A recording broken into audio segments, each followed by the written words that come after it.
décadas de destierro y desunión. 30 años de duro exilio, extranjero domicilio. Qué pena de son que canta, errante generación. Saludos amigos de Cuba y su historia, parte de la programación en español de la WLRN, Canal 17, Televisión Pública.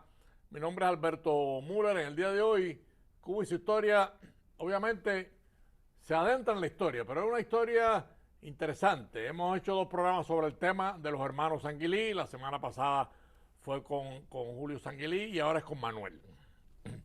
Una historia que obviamente hay que conocer. Cuba y su historia lleva bajo mi dirección como 3 años y nos quedan cientos de temas pendientes. Este era un tema pendiente de los hermanos Sanguilí, lo estamos tratando, pero obviamente hemos traído de nuevo al profesor y doctor Emilio Sánchez para que nos ayude a descifrar la vida de 2 hermanos en la historia de Cuba de alguna importancia. Bienvenido, Emilio, a Cuba y su historia. Sí, muy contento de estar nuevamente por acá y de ver si cerramos este capítulo de los hermanos con una idea general, la que puede darse solamente en 30 minutos. Pero tú sabes que los filósofos de la historia, yo he leído algo de filosofía de la historia, te dicen algo contrario a lo que tú acabas de decir, y es que la historia nunca se cierra.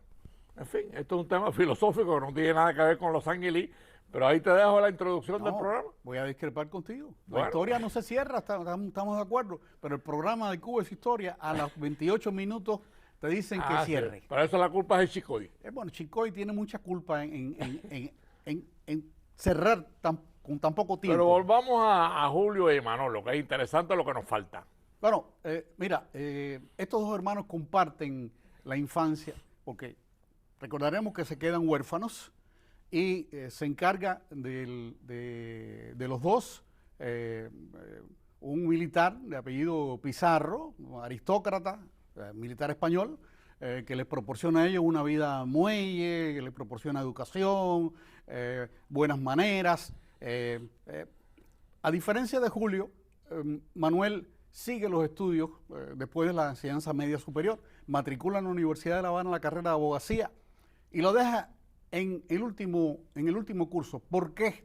Porque le sigue los pasos al hermano. Julio, 2 días después del grito de Yara, se embarcó en una expedición y desembarcó en Oriente, ¿no? Y Manuel le sigue los pasos. Ahí venían los 2 en la invasión. Primero vino Julio. Y después Manuel. Después llega Manuel. Miren la foto ahí. Que llega aquí, a la derecha está Manuel, a la derecha de los televidentes. Y Manuel llega a las costas de Cuba ya en enero del 69. Unos meses después. Rápidamente se incorpora a las tropas mambises y de nuevo, ¿no? Le dan responsabilidades. Este es un individuo que casi es abogado, le falta solamente un curso, le dan responsabilidades, pero participa en muchos combates.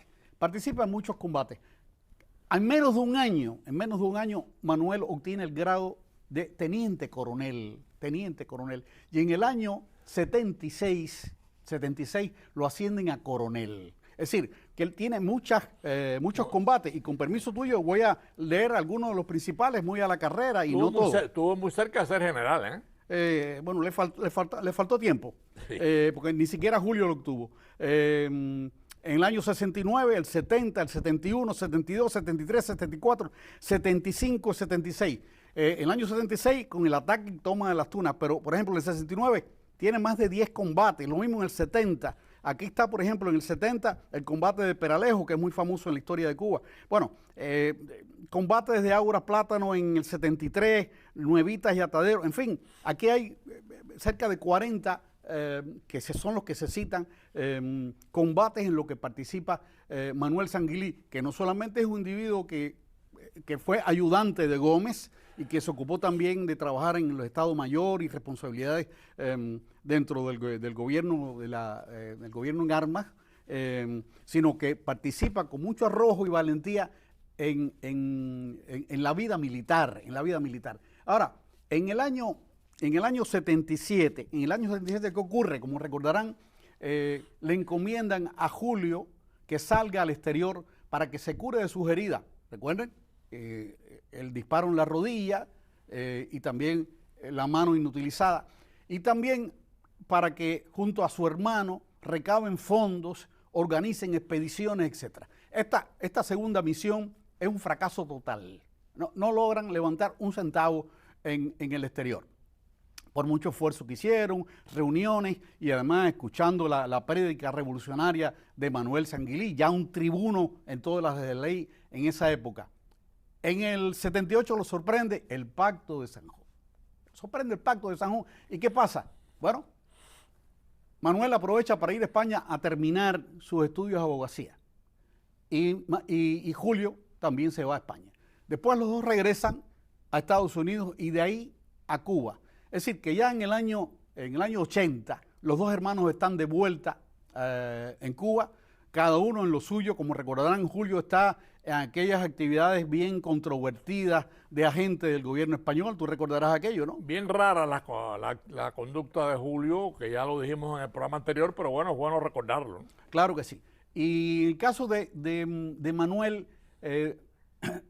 se incorpora a un bufete de abogados. Ahí está la foto de Manuel. Manuel. Ya mayor, ya viejo, ya. Bueno, sí, se decía que, bueno, las damas de la época dan testimonio del atractivo de este hombre, rubio, ojos azules, con su bigotón impresionante, y era muy seriote e imponía mucho respeto. Manuel Sanguilí. Hay otra foto más de él, poco más joven, vamos a ver a continuación. ¿Y qué pasa? Primero, como te dije, en un bufete de abogados ahí de secretario, ayudante, después da clases particulares y finalmente se dedica a la edición de libros. Primero, es un periodista, es un escritor. Estamos hablando que ya después de que regresa a Cuba. Ya están los dos en Cuba. Estoy hablando de Manuel Sanguilí, que se dedica a la edición y se pasa varios años ahí, tantos años que él también interviene en varias actividades públicas con una prédica de separatismo y de crítica al gobierno español, pero mucho más matizada que Martí. Martí tiene posturas en el tiempo que estuvo en Cuba, después del año 79, antes de que lo deportaran, poco suicida, es decir, sus ataques eran bien fuertes. Manuel lo matiza un poco más. Y hay algo interesante en Manuel Sanguilí. Simpatiza con los autonomistas. ¿Por qué simpatiza con los autonomistas? Bueno, al igual que los autonomistas, hace críticas al gobierno español. Al igual que los autonomistas, quiere lo mejor para Cuba, pero está en desacuerdo con los métodos que ellos emplean, que son métodos en los que, mira, son demasiado optimistas y a veces llegan a ser ilusos y tontos, como se burla el gobierno español de los autonomistas. Pero está de acuerdo con ellos en que no quiere guerra. Manuel Sanguilí vivió la guerra y no quiere una nueva guerra. Claro.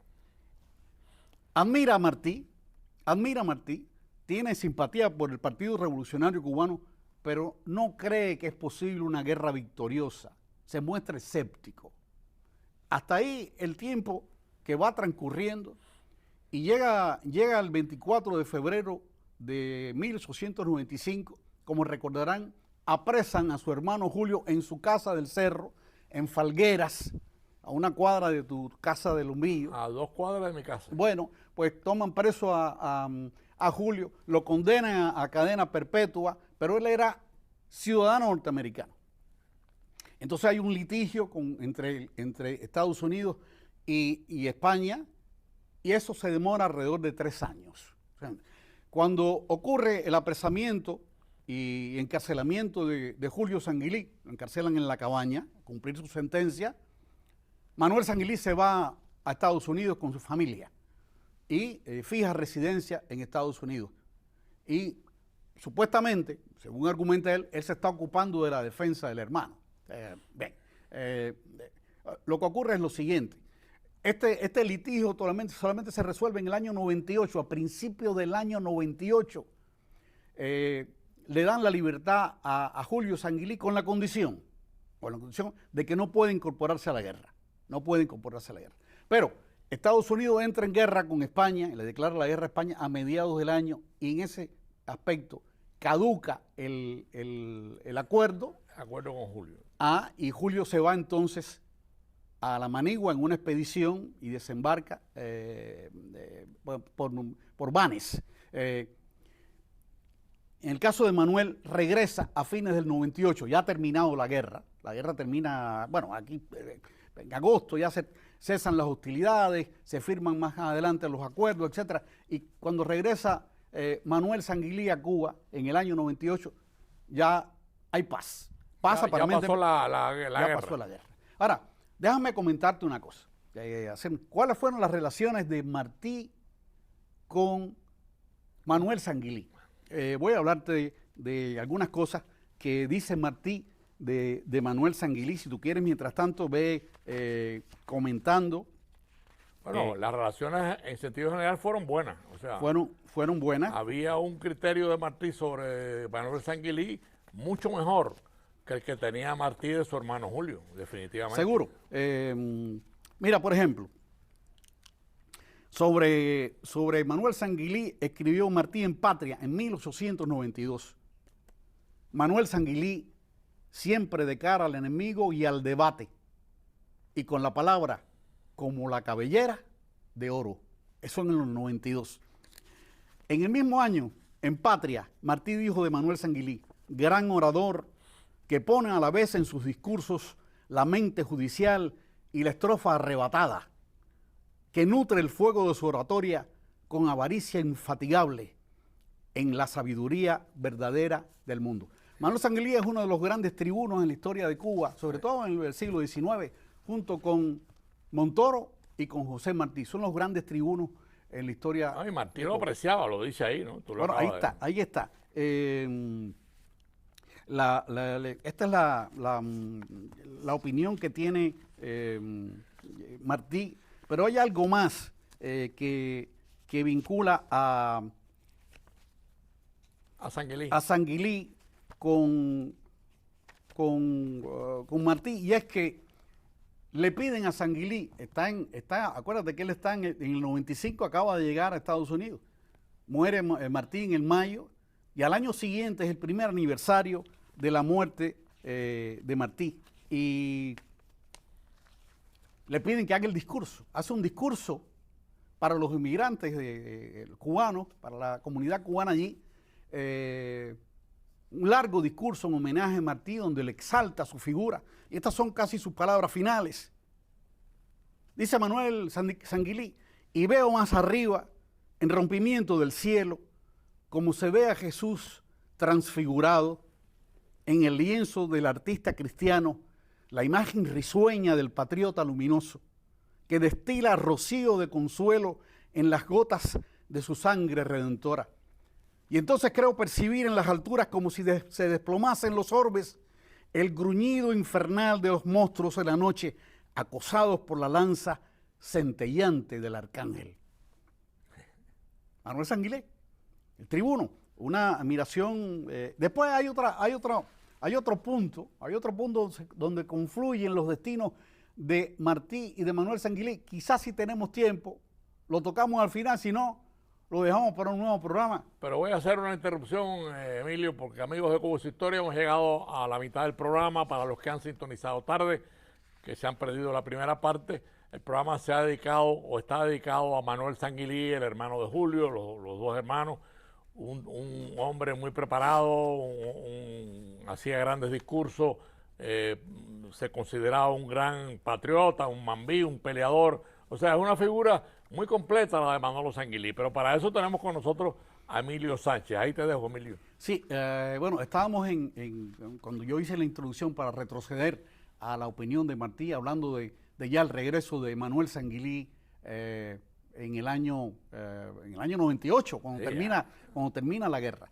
Él una vez llegado a Cuba, se incorpora a la Asamblea del Cerro. Es otro nombre que tiene la Asamblea de Representantes de la Revolución Cubana. ¿Qué cosa era aquello?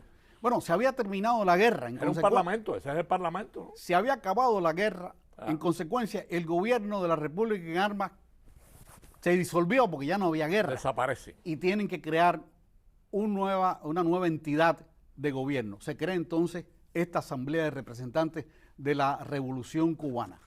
Él es miembro de esa asamblea junto con otros 43 altos, destacados militares y combatientes independentistas. ¿Qué pasó allí en la Asamblea del Cerro?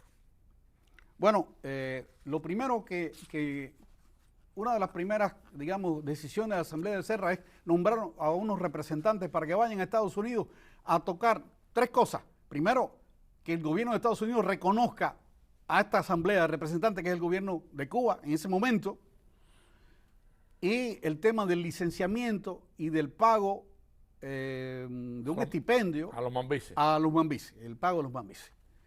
Esa representación estaba presidida por Calixto García, un símbolo más que uno de los grandes que nos falta en Cuba su historia, o sea que te lo pongo como tema porque obviamente llegaremos a Calixto García, hemos tenido inclusive hasta el privilegio de conocer a sus descendientes, a su familia, pero es otro tema. Es otro tema. Bueno, va esta comisión a Washington, está Manuel Sanguilí, forma parte de aquella delegación, fracasa, muere además Calixto García en Washington. Ellos regresan, el resto de la representación regresan y lo que había ofrecido McKinley, presidente de Estados Unidos en aquel momento, es una donación de 3 millones de pesos, de dólares, para licenciar al gobierno. En la Asamblea del Cerro, se llama así, uno de los tantos lugares donde se reunió, primero Santa Cruz del Sur, en Marianao, en varios lugares, y después finalmente en el Cerro, donde ahí empieza se desarrolla su última etapa.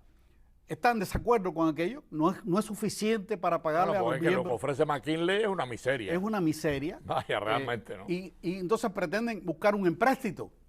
Para ese empréstito, de todos modos, necesitarían la aprobación de McKinley. Y entonces, ya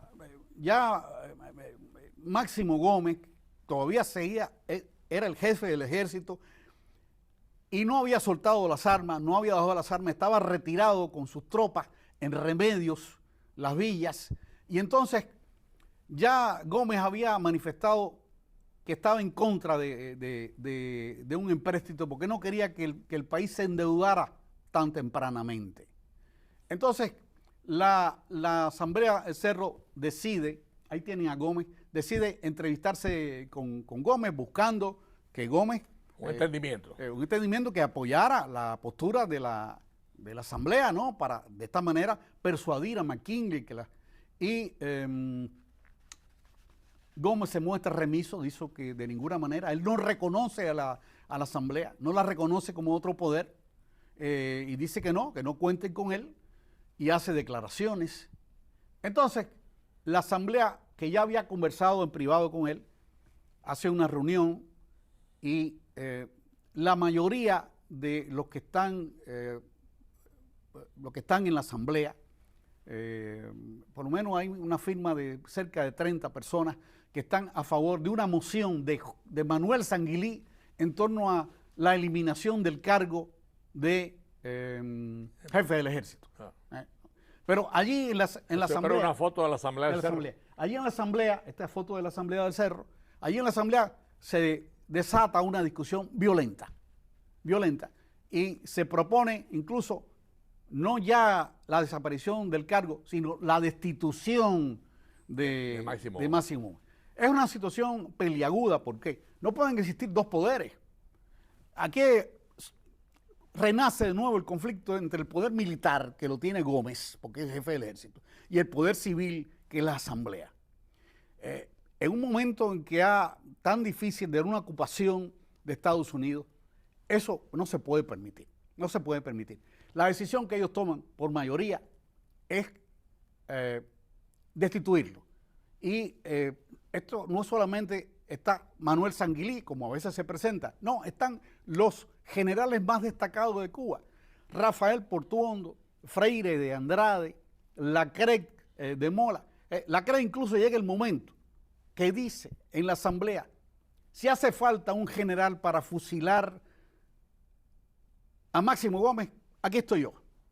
Fíjate tú qué caldeado estuvo la discusión allí. Claro. Estaba también, lo firmó de nuevo Manuel Sanguilí y Juan Gualberto Gómez, que era el representante de Martí en Cuba. Es decir, todas figuras destacadas. Sí, la mayoría de las figuras destacadas. De todos modos, aquello fue un escándalo, porque Ahí tienes a Juan Gualberto Gómez. aquello desató un escándalo.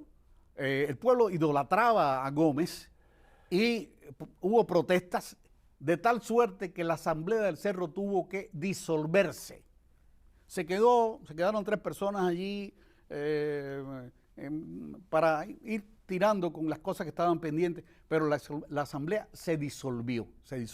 Esto es un tema polémico porque todavía esto no se maneja bien y a veces la actuación de Gómez no se presenta como es y lo ponen como una víctima de oportunistas, sin decir quiénes eran los oportunistas. Eran todos combatientes fogueados en la guerra con un alto prestigio y lo interesante es que cuando Manuel Sanguilí fundamenta su primera idea de acabar con el cargo, acusa a Gómez de caudillismo en los mismos términos que utiliza Martí en el año 84.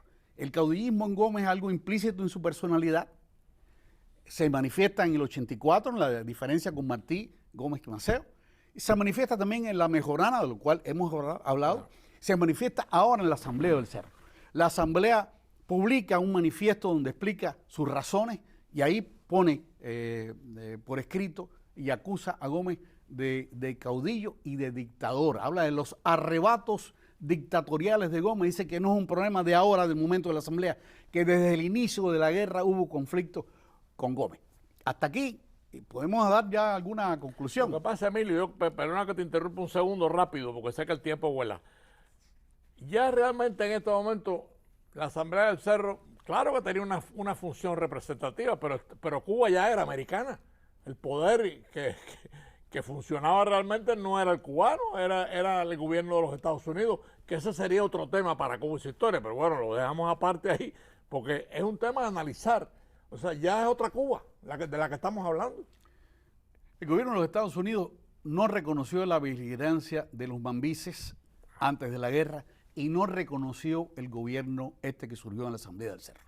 Claro. Entonces, él manda un representante, en Estados Unidos un representante que se entrevista con Gómez en febrero del 99 para persuadirlo de que acepte el empréstito. Gómez le dice que sí. Ellos se extrañan de que Gómez siempre fue muy agresivo con los yanquis y que ahora estaba de plácemes con él. Eso dicen la gente de la Asamblea del Cerro, que no se extrañan de ese cambio. Y finalmente es lo que se otorga.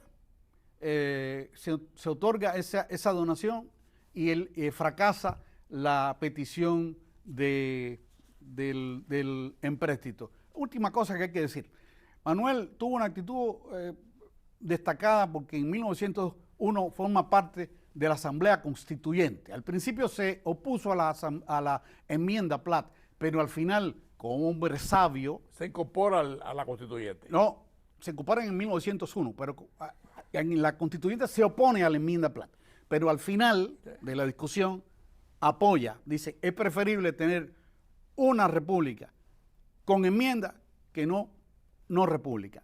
Porque los americanos habían dicho, si no hay enmienda, no nos vamos. Así que la disyuntiva era así. Tuvo otras posiciones anti-injerencistas, posiciones, por ejemplo, cuando la guerrita de los negros en contra de la intervención de Estados Unidos, una postura bien vertical y que le granjeó el respeto de los cubanos de la época.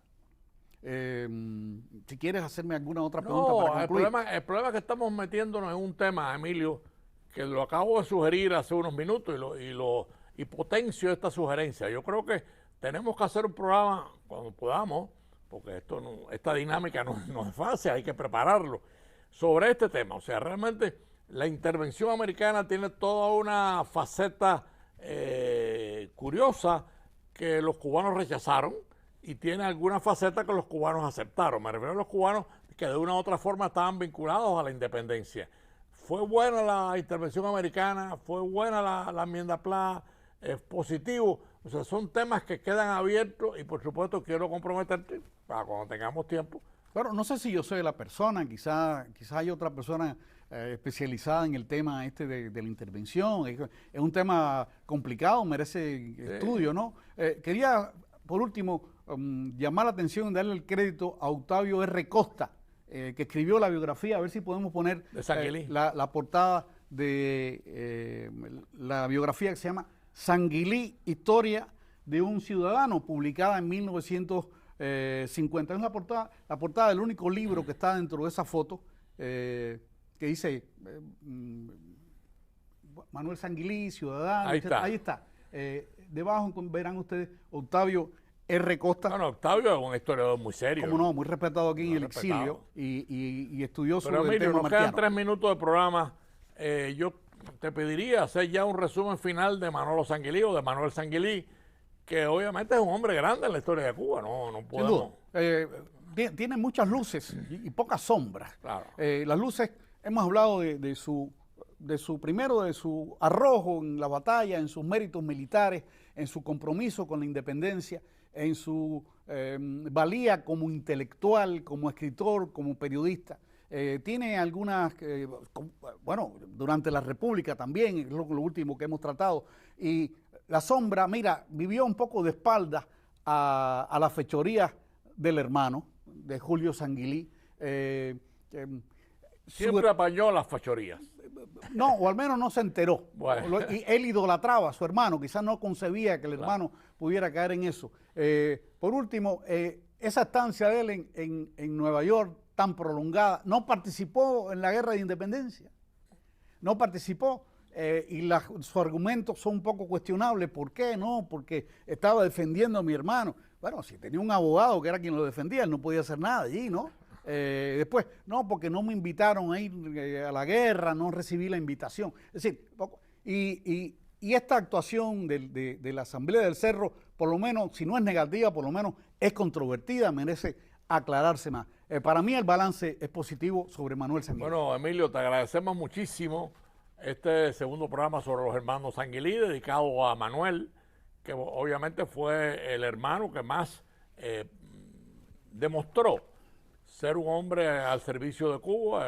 Julio tiene sus cosas raras, sus cosas, sus grandes interrogantes. Gracias por tu presencia en Cuba y su historia. Y amigos, nos vemos el próximo domingo a las 4:30 de la tarde. El destierro y desunión.